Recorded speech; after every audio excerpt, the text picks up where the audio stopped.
Eh bien, bonjour tout le monde, c'est Yantech 2.0 pour un nouveau tuto sur le hacking.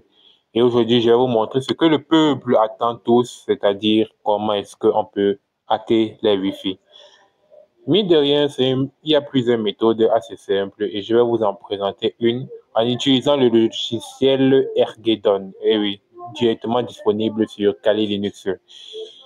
On va voir pas à pas comment utiliser ce logiciel pour pouvoir se connecter à un réseau Wi-Fi et je le précise, c'est à but éducatif. Les tutos que je propose sont des hacking éthiques. Donc, ne faites pas ça contre un réseau sur lequel vous n'avez pas l'autorisation. Bien, on va donc passer tout de suite à mon PC et je vais vous montrer ça. Mais avant tout, si tu es nouveau sur la chaîne, n'oublie pas de liker et de mettre un commentaire et de t'abonner pour ne pas perdre ce tuto. Allez, on passe à mon PC. Bien, voici dans la page GitHub de Ergedon. Voici le lien si vous voulez. Voici le logo de Ergedon. Vous pourrez l'installer en faisant un git clone comme nous l'avions fait la dernière fois avec notre tuto sur le DLL hijacking. Une fois que vous aurez installé, vous pourrez l'ouvrir. Moi, je l'ai déjà installé, donc je ne le fais plus. Je vais entrer donc en mode admin. Sudo so pour entrer en mode admin. Je fais un petit clair. Attendez, j'agrandis, voilà. Et ensuite, Ergedon. Et j'entre. Vous pouvez le lancer de n'importe où, hein. C'est pas obligé que vous venez directement sur le bureau, mais je vais vous expliquer pourquoi de mon. Je vais vous expliquer après pourquoi je l'ai installé, pourquoi je l'ai ouvert sur le bureau. La prise en Rinta, et là, ça va se charger de vérifier que tous les outils nécessaires sont bien installés. Ne vous inquiétez pas, si les outils ne sont pas installés, ça va vous demander de les télécharger automatiquement. C'est l'avantage avec Erkizon. Tout se fait automatiquement. Je choisis dans mon interface le numéro 2. Ensuite, je prends le numéro 2. Passer l'interface en mode moniteur. Regardez ce petit constat. Là, vous voyez mon Wi-Fi est bien disponible. Là que je vais le passer en mode moniteur, ça va changer donc de configuration. C'est-à-dire que ça va maintenant capturer tous les paquets ambiants dans l'air. Et une fois que c'est passé en mode moniteur, là, ça a disparu. Et ne vous inquiétez pas.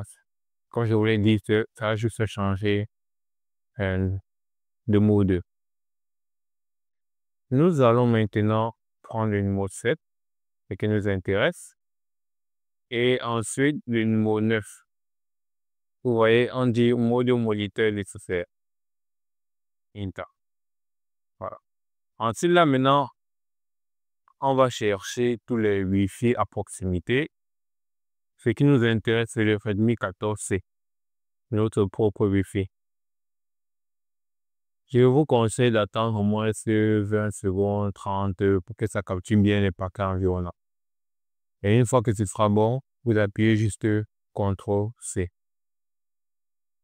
Là, comme vous pouvez le constater, c'est en orange, ce qui signifie que ce réseau contient des clients. Donc, je prends le 9. On me propose maintenant différentes attaques pour pouvoir capturer le handshake. Je vais prendre le 2. Voilà. Voulez-vous activer le mode de POSIDOS? Vu que je n'ai pas d'autres cartes Wi-Fi externes comme interne, je vais prendre non. Je vais vous justifier l'adresse MAC. Je prends non. On demande s'il y a déjà un fichier de handshake capturé. Je prends non. Et c'est l'avantage avec Erkizon. Tout se fait automatiquement.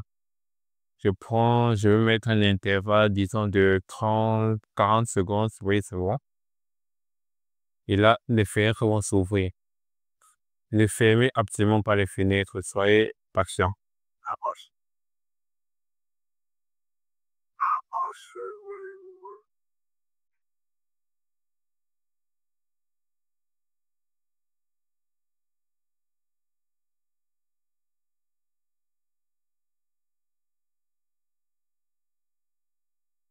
Félicitations, le fichier Handshake a bel et bien été capturé.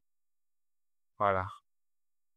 Au cas où vous n'arrivez pas à capturer le fichier Handshake, n'oubliez pas de m'écrire en commentaire, je vous donnerai une autre astuce. Bien. Maintenant, on demande où est-ce que je veux l'installer.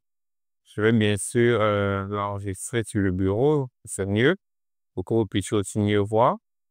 Donc, allez, flash bureau, Enter. On dit que le dossier c'est bon, c'est pas trop grave. Je prends Enter. Et ensuite, pour le mot de passe, bon, on va toujours essayer de l'enregistrer là. Caler, flash, bureau. Enter. Puis entrer. Voyons voir. Voici le fichier de Handshake qui a été placé sur le bureau.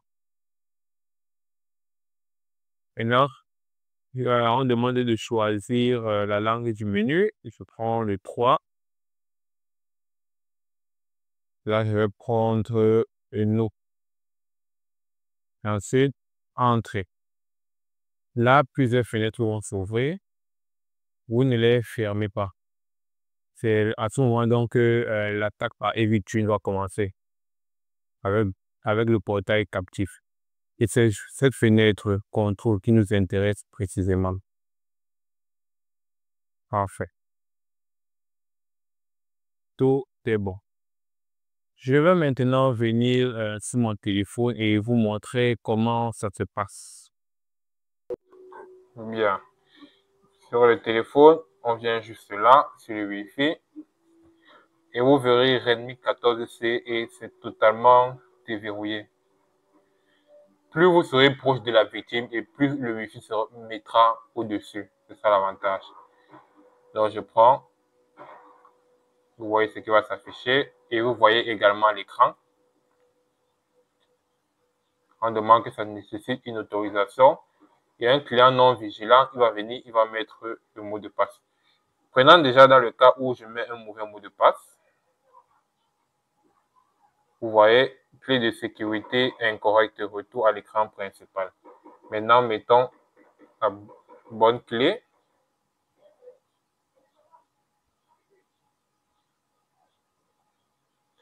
Clé de sécurité correcte. La connexion sera établie dans quelques instants. Et vous voyez, j'ai déjà récupéré le mot de passe comme vous pouvez le constater. Bien, on ferme et ensuite on revient. Vous pouvez donc constater, nous avons le truc de Evitune qui est sur le bureau. Et maintenant, comme je vous ai mentionné tout à l'heure, pour que le Wi-Fi puisse réapparaître, vous n'avez juste qu'à sortir du script. C'est-à-dire, vous appuyez 0, puis 0. Et ensuite, voulez-vous laisser l'interface en mode moniteur? On va prendre No. Et là, ça repasse en mode manager. Et là, vous pouvez constater que le Wi-Fi est bel et bien apparu. Si ce tuto vous a plu, n'oubliez pas de vous abonner, de liker et bien sûr de mettre en commentaire. Et si vous voulez un portail captif personnalisé, vous pouvez me le demander en commentaire et je ferai un prochain tuto là-dessus. Donc, sur ce les amis, on se dit à la prochaine pour un nouveau tuto de Yantech 2.0.